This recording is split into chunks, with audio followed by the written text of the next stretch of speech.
गांव के एक कोने में, जहां पक्की सड़क भी पूरी तरह नहीं पहुंची थी, वहां एक छोटा सा कच्चा घर था। उस घर की छत टपकती थी, दीवारों में दरारें थीं और आंगन में सूखी मिट्टी बिखरी रहती थी। लेकिन उस घर में एक चीज बहुत कीमती थी, मां का प्यार। उस घर में रहती थीं सरस्वती देवी और उनका छोटा सा बेटा राहुल। सरस्वती देवी के पति का देहांत तब हो गया था जब राहुल सिर्फ 5 साल का था। उस दिन के बाद से ही सरस्वती देवी की जिंदगी बदल गई। ना कोई सहारा, ना कोई कमाने वाला, बस एक छोटा सा बच्चा और ढेर सारी जिम्मेदारियां। गांव के लोग सहानुभूति तो देते थे, लेकिन कोई साथ देने को तैयार नहीं था। सरस्वती देवी ने हार नहीं मानी। सुबह 4 बजे उठती, किसी के खेत में मजदूरी करती, दोपहर में दूसरे के घर बर्तन धोती और शाम को गांव के चौपाल में छोटी मोटी सिलाई करती। उनके हाथों में छाले पड़ गए थे, लेकिन चेहरे पर कभी शिकायत नहीं आई। एक रात की बात है, घर में सिर्फ 2 रोटियां थीं। राहुल भूखा था। माँ, मुझे बहुत भूख लगी है। सरस्वती देवी ने दोनों रोटियां राहुल की थाली में रख दी। राहुल ने पूछा, माँ, आप नहीं खा? सरस्वती देवी मुस्कुराई। मुझे भूख नहीं है बेटा, मैंने पहले ही खा लिया। लेकिन सच्चाई ये थी, उन्होंने पूरे दिन कुछ नहीं खाया था।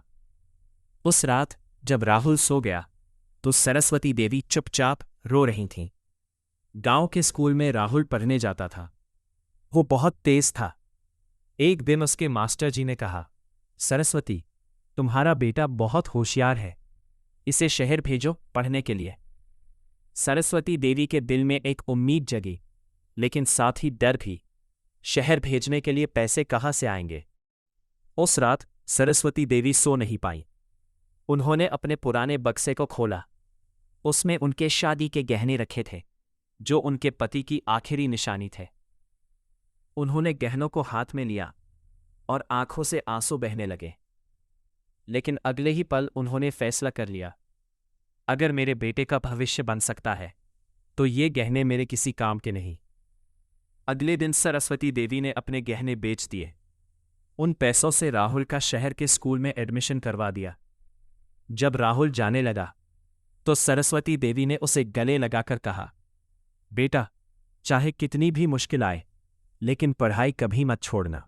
राहुल की आंखों में आंसू थे। मां, मैं एक दिन बड़ा आदमी बनकर लौटूंगा और आपको कभी दुख नहीं होने दूंगा। राहुल के जाने के बाद वो छोटा सा घर और भी खाली लगने लगा। हर कोना जैसे राहुल को पुकारता था। सरस्वती देवी रोज उसके कमरे में जाकर बैठती, उसकी पुरानी किताबों को छूती और चुपचाप आंसू बहाती। एक तरफ मां का त्याग, दूसरी तरफ बेटे का सपना। लेकिन क्या शहर जाकर राहुल अपनी मां के संघर्ष को याद रख पाएगा? क्या वो वही मासूम बेटा रहेगा, या शहर की चमक उसे बदल देगी? राहुल जब पहली बार गांव से शहर पहुंचा, तो उसकी आंखें हैरानी से खुली रह गईं। ऊंची ऊंची इमारतें, चारों तरफ भागती गाड़ियां, चमकती रोशनी, यह सब उसके लिए बिल्कुल नया था। गांव की शांत जिंदगी से निकलकर वो अब एक ऐसी दुनिया में आ गया था, जहां हर कोई अपने लिए भाग रहा था। शुरुआत में राहुल को बहुत दिक्कत हुई। ना कोई अपना, ना कोई जान पहचान। लेकिन धीरे धीरे उसने खुद को ढाल लिया। कॉलेज में उसकी दोस्ती कुछ शहर के लड़कों से हो गई, जो स्टाइलिश कपड़े पहनते, महंगे मोबाइल रखते और हमेशा स्टेटस की बात करते। राहुल, तू भी थोड़ा स्मार्ट बन, गांव वाला लुक छोड़। राहुल हंस तो दिया, लेकिन अंदर कहीं ना कहीं उसे ये बात चुभ गई। अब राहुल ने खुद को बदलना शुरू किया। नए कपड़े खरीदे, बालों का नया स्टाइल बनाया और धीरे धीरे अपनी भाषा भी बदल ली। वो अब गांव की तरह सादा नहीं रहा, और इसी के साथ उसकी सोच भी बदलने लगी। पहले राहुल हर रोज मां को फोन करता था, लेकिन अब, आज टाइम नहीं है, कल बात करूंगा, अभी दोस्तों के साथ हूं, ऐसे बहाने बढ़ने लगे। उधर गांव में सरस्वती देवी हर शाम दरवाजे के पास बैठकर उसके फ़ोन का इंतज़ार करती।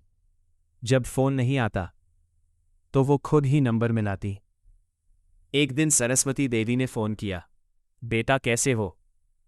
राहुल ने जल्दी जल्दी कहा। माँ मैं अभी बिजी हूँ, बाद में बात करता हूँ, और फ़ोन काट दिया। सरस्वती देवी कुछ पल तक फ़ोन को देखती रही, फिर धीरे से बोली, ठीक है बेटा।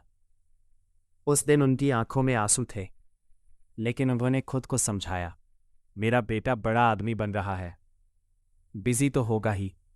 अब राहुल पूरी तरह शहर की जिंदगी में रम गया था। पार्टी, दोस्तों के साथ घूमना, नई नई जगह। वो गांव और अपनी माँ को कम याद करने लगा। उसके लिए अब सफलता का मतलब था पैसा, स्टाइल और स्टेटस। इसी दौरान उसकी मुलाकात हुई रिया से। रिया शहर की एक मॉडर्न, आत्मविश्वासी और खूबसूरत लड़की थी। उसके कपड़े, उसकी बातें, उसका अंदाज, सब कुछ अलग था। पहली बार जब राहुल ने उसे देखा तो वो उसे देखता ही रह गया। रिया और राहुल की दोस्ती धीरे धीरे बढ़ने लगी। रिया को राहुल का सीधा सादा स्वभाव पसंद आया और राहुल को रिया की मॉडर्न लाइफस्टाइल। दोनों साथ घूमने लगे, कॉफी, मूवी, लंबी बातें। रिया अक्सर कहती, मैं गांव में नहीं रह सकती, मुझे सिर्फ शहर की जिंदगी पसंद है। राहुल हंसकर कहता, तुम्हें कभी वहां रहना भी नहीं पड़ेगा। उसे खुद भी अब गांव से जुड़ाव कम महसूस होने लगा था। एक दिन रिया ने कहा, राहुल अगर तुम मुझसे सच में प्यार करते हो तो हमें शादी कर लेनी चाहिए। राहुल थोड़ा चौंका, लेकिन प्यार में अंधा हो चुका था। उसने बिना ज्यादा सोचे हाँ कर दी। राहुल ने शादी कर ली, लेकिन अपनी माँ को पहले से कुछ नहीं बताया। कुछ दिन बाद उसने फ़ोन किया, माँ मैंने शादी कर ली है। उनके दिल में हल्का सा दर्द हुआ, इतना बड़ा फैसला, और मुझे बताया भी नहीं। लेकिन अगले ही पल उन्होंने खुद को संभाला और कहा, खुश रहो बेटा, भगवान तुम दोनों को खुश रखे। उनकी आवाज़ में खुशी थी, लेकिन दिल में कहीं न कहीं एक खालीपन भी था। रिया ने कहा, चलो तुम्हारे गांव चलते हैं, मैं भी देखना चाहती हूं। राहुल थोड़ा घबरा गया। उसे पता था रिया को गांव पसंद नहीं आएगा, लेकिन उसने हिम्मत करके कहा, ठीक है, चलते हैं। एक तरफ शहर की चमक, दूसरी तरफ माँ का सादा प्यार। राहुल अब दोनों दुनियाओं के बीच खड़ा था। लेकिन जब रिया गांव पहुंचेगी तो क्या होगा? क्या वो उस गरीब घर को स्वीकार कर पाएगी, या वहीं से शुरू होगा असली टकराव? सुबह का समय था। गांव की ठंडी हवा, पक्षियों की आवाजें और दूर दूर तक फैले खेत। इसी रास्ते से एक कार धीरे धीरे गांव में दाखिल हुई।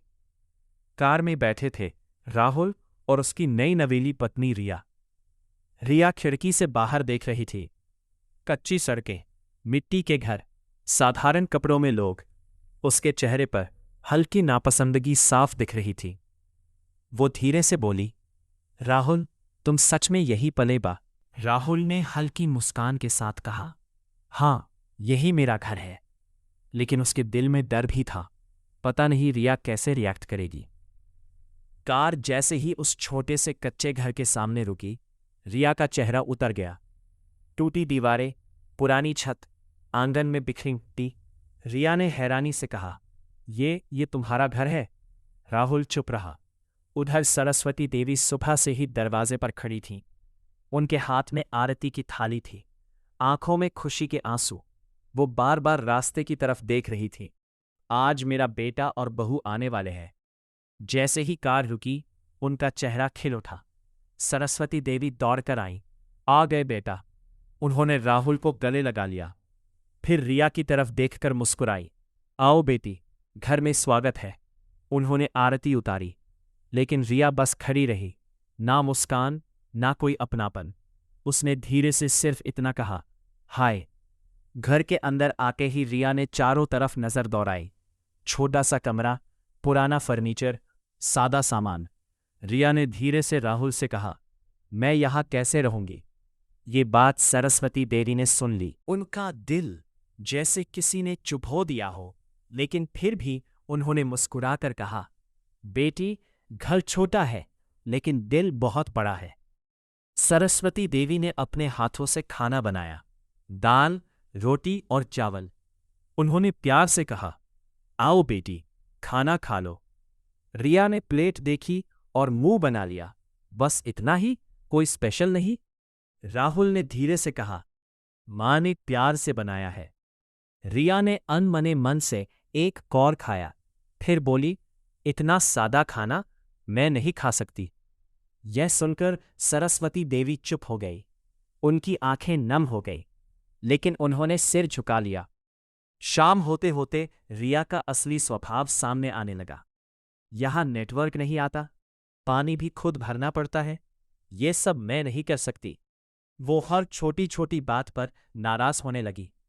रात को जब सब सो गए, सरस्वती देवी आंगन में अकेली बैठी थी।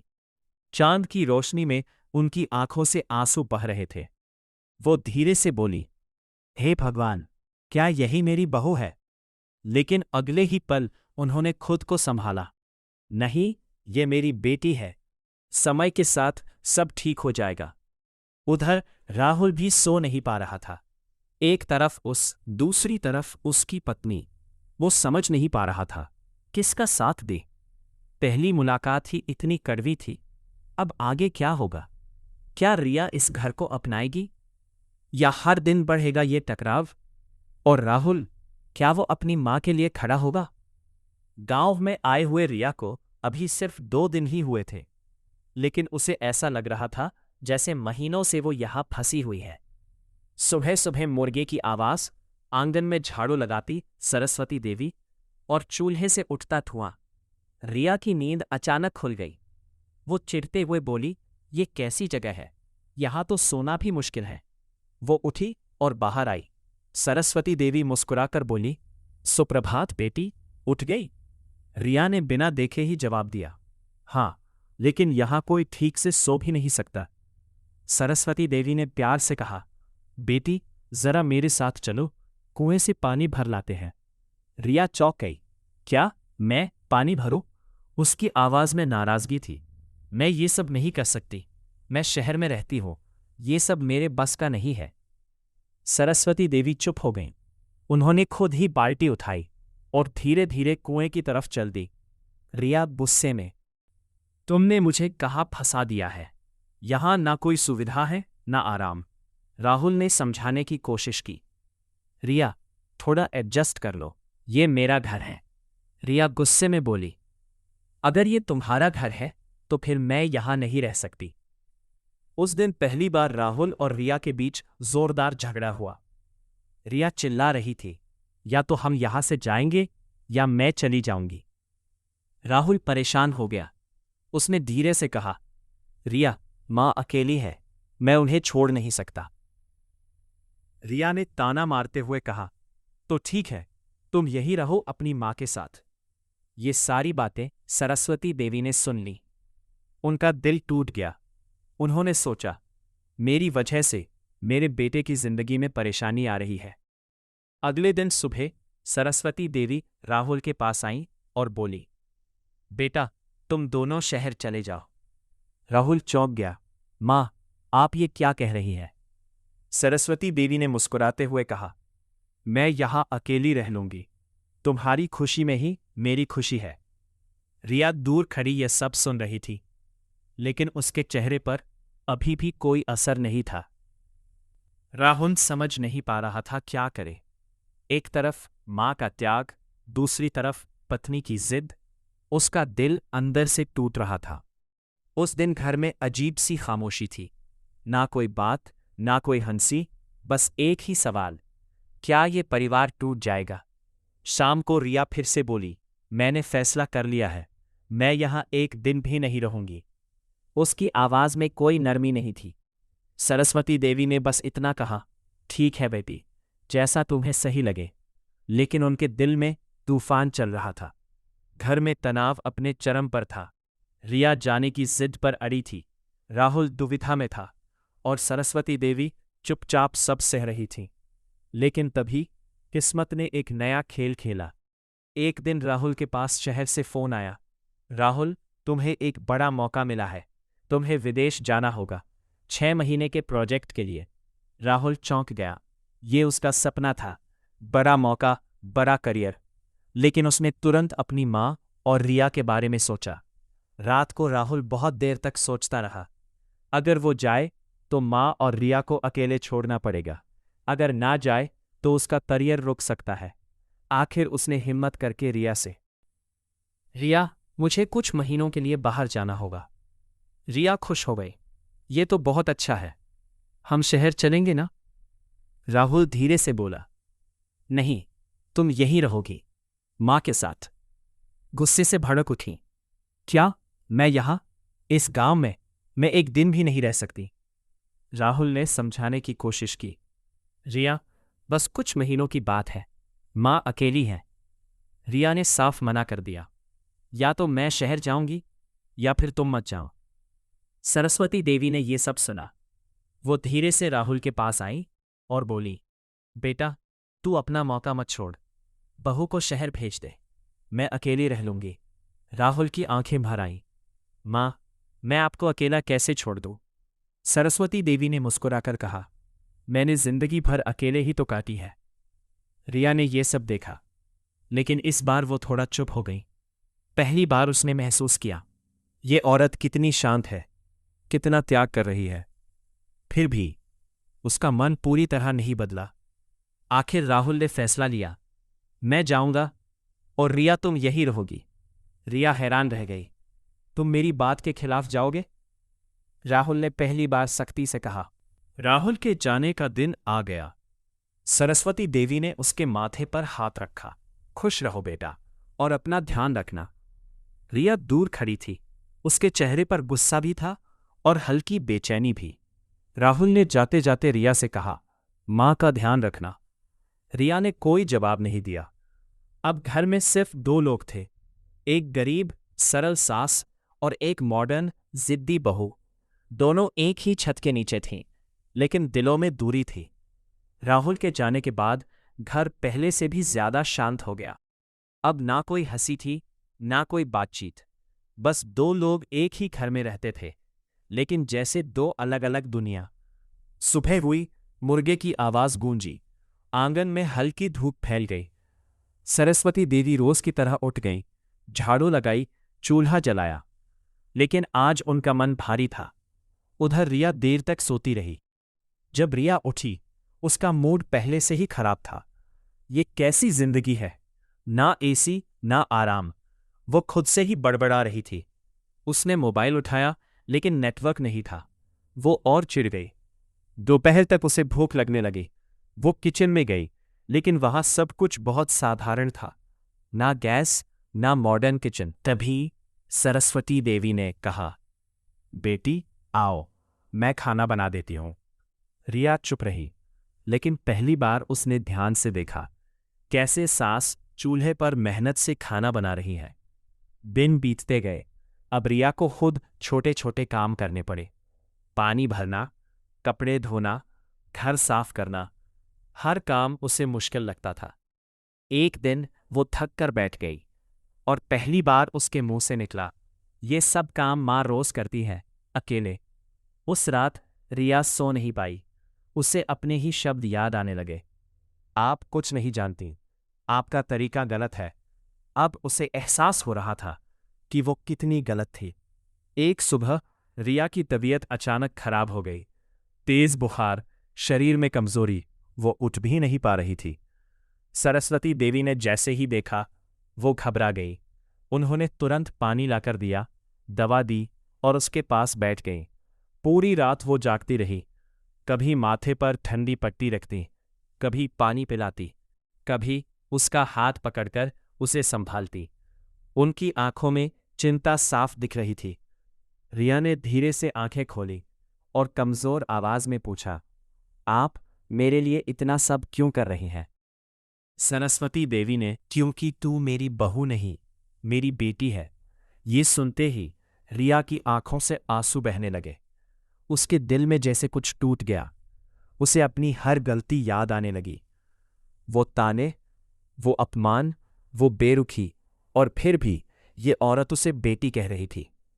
अब रिया का दिल बदलने लगा है, लेकिन क्या वो अपनी गलती मान पाएगी? क्या वो सास से माफ़ी मांगेगी? और क्या सरस्वती देवी उसे दिल से अपनाएंगी? रात गहरी थी, घर में सन्नाटा था, लेकिन रिया की आंखों में नींद नहीं थी। उसके मन में एक ही बात घूम रही थी, मैंने माँ के साथ क्या किया? रिया को वो हर पल याद आ रहा था। जब उसने सास के हाथ का खाना ठुकराया, जब उसने उनके कपड़ों का मजाक उड़ाया, जब उसने उन्हें नौकरानी जैसा कहा, हर याद उसके दिल को चुभ रही थी। वो खुद से नफरत करने लगी थी। सुबह हुई, लेकिन आज कुछ अलग था। रिया जल्दी उठ गई। सरस्वती देवी पहले से ही आंगन में थी। जैसे ही उन्होंने रिया को देखा, मुस्कुराई। बेटी, अब कैसी तबीयत है? रिया की आंखें भर आई। रिया धीरे धीरे उनके पास गई और अचानक उनके पैरों में गिर गई। माँ, मुझे माफ कर दीजिए। सरस्वती देवी घबरा गई। अरे बेटी, ये क्या कर रही है? रिया रोते हुए बोली, मैंने आपको कभी समझा ही नहीं। मैंने आपको दुख दिया, आपका अपमान किया, और फिर भी आपने मुझे बेटी कहा। सरस्वती देवी की आंखों में भी आंसू आ गए। उन्होंने तुरंत रिया को उठाया और उसे गले लगा लिया। पगली, माँ अपने बच्चों से नाराज नहीं होती। उस दिन के बाद सब कुछ बदल गया। रिया अब पहले जैसी नहीं रही। वो सुबह जल्दी उठती, सास के साथ काम करती, उनसे खाना बनाना सीखती और हर बात में उनका सम्मान करती। अब वो सास को माँ कहकर बुलाती थी, दिल से। धीरे धीरे गांव वाले भी ये बदलाव देखने लगे। अरे, ये वही शहर वाली बहू है। कितनी बदल गई है। अब रिया सबके साथ प्यार से बात करती। गांव की जिंदगी उसे बोझ नहीं, बल्कि सुकून लगने लगी। कुछ महीनों बाद राहुल वापस लौटा। उसके मन में डर था, पता नहीं घर का माहौल कैसा होगा। लेकिन जैसे ही वो घर पहुंचा, वो हैरान रह गया। आंगन में उसने देखा, रिया और उसकी माँ साथ में हंस रही थी। रिया ने उसे देखा और मुस्कुराई। आ गए? उसकी आवाज में अपनापन था, जो पहले कभी नहीं था। राहुल ने पूछा, ये सब कैसे? रिया ने धीरे से कहा, तुमने मुझे शहर की जिंदगी दिखाई, लेकिन माँ ने मुझे जीना सिखाया। राहुल की आंखों में आंसू आ गए। अब उस छोटे से कच्चे घर में ना एसी था, ना महंगे सामान, लेकिन वहां जो था वो सबसे कीमती था। प्यार, अपनापन, सम्मान, अपनापन। सरस्वती देवी खुश थी, क्योंकि अब उन्हें बहू नहीं, एक सच्ची बेटी मिल गई थी।